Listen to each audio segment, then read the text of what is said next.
तर संध्याकाळचे 6-7 वाजलेले आहेत आणि आपल्या पाठीमागं तुम्हाला दिसू शकतं की बारूद मिसायला आलेला आहे आणि मोसम छान आहे. तर बघू आता आपण 7 वाजलेले आहेत तर आता आपण त्यांना बांधूया आणि खुराक ठेवूया. ब्रोटॉन बारूदला चालू केले. एक आठवडा ब्रोटॉन 4 दिवस ब्रेक द्यायचा आहे. 50-50 ml ब्रोटॉन पाजायचे. तब्येतीमध्ये प्रोग्रेस आहे. सकाळपासून आला त्याला मोकळं सोडतो आपण, जास्तीत जास्त कोशिश करतो. त्यामुळे बघू आता काय होतं तब्येतीचं. आवाज दिल्यानंतर बारूद पळत आलेला आहे आणि ज्याच्या पाठोपाठ लगेच मिसाईल पण येतो. जिथे असतील तिथून आवाज दिल्यानंतर हे लगेच वरती येतात. तुम्ही या ठिकाणी बघू शकता कशा रीतीने पळत येत आहेत. शुभ सकाळ, तुमचं फौजी फार्मिंग या यूट्यूब चॅनलवरती स्वागत. तर आपण तुम्ही या ठिकाणी बघू शकता आपण फेरा मारायला आहे. संख्या आपल्याकडे आज टीम मेंबर खूप कमी आहेत. पहिला फेरा आपण बारूद आणि पायलटचा मारणार आहे. तर बघूया आता कशी गाडी पळते. आपण बारूद आणि पायलटचा पहिला फेरा मारा नाही, बारूदला आपण उजवीने घेतलेला आहे. आधी पण आज सेकंड टाइम आधी गाडी चालवणार आहे. सिद्धेश्वरच्या मैदानानंतर तो आज गाडीवर दुसरी वेळ असणार आहे त्याची बसायची. तर बघू आपण कशा रीतीने गाडी चालवतोय ती.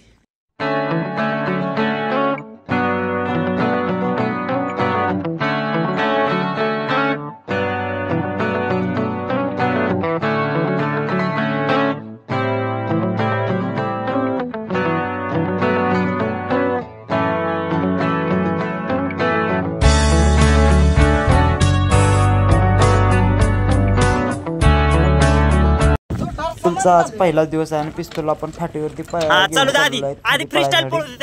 व्यवस्थित चालतोय. बघू आपण स्पीड वगैरे कसं काय मेंटेन होतं त्याचं. तर थोडासा चालण्यासाठी पहिल्यांदाच त्याला झोपल्यामुळे थोडा त्रास देतोय. खाली मान वगैरे घालत आहे. तर त्याला आपला घोडा खूप पायलट हुशार असल्यामुळे काही अडचण येत नाही. कुठं गाडी वगैरे जात नाही. कोणाला जर जवळपास कोणाला आपला वासरू वगैरे शिकवायचा असेल तर त्याला नक्कीच आपण फेरा वगैरे वासरू शिकवू.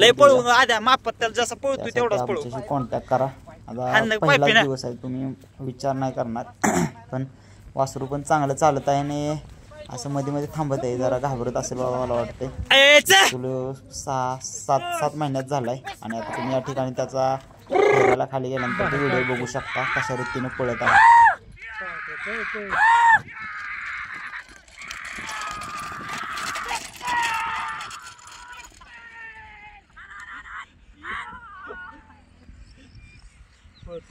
बर का ते शिकल चांगलं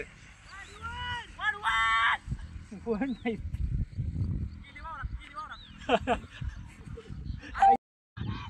वर करूनच चालते.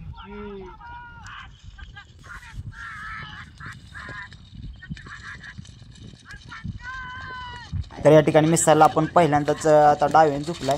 म्हणजे बघूया आता कसं होतं. आधी मिसाईल काही जेवढं जास्त स्पीड लावलेलं नाही गाडीला, कारण आधी गाडीत बसल्यामुळे मला वाटतं आधीला बैल मारा येण्याचा प्रयत्न करतो, सावकाशच पळत होती गाडी. तर या ठिकाणी तुम्ही बघू शकता मिसाईल आणि बारूद आता कशा रीतीने पळतात ते आपण पुढील व्हिडिओ बघूया. आता ही घरची गाडी पळते. दोघांचे खांदे वगैरे बदललेले आहेत. तरी पण मिसाईलचं काय आज मूड पळायचा वाटत नाही.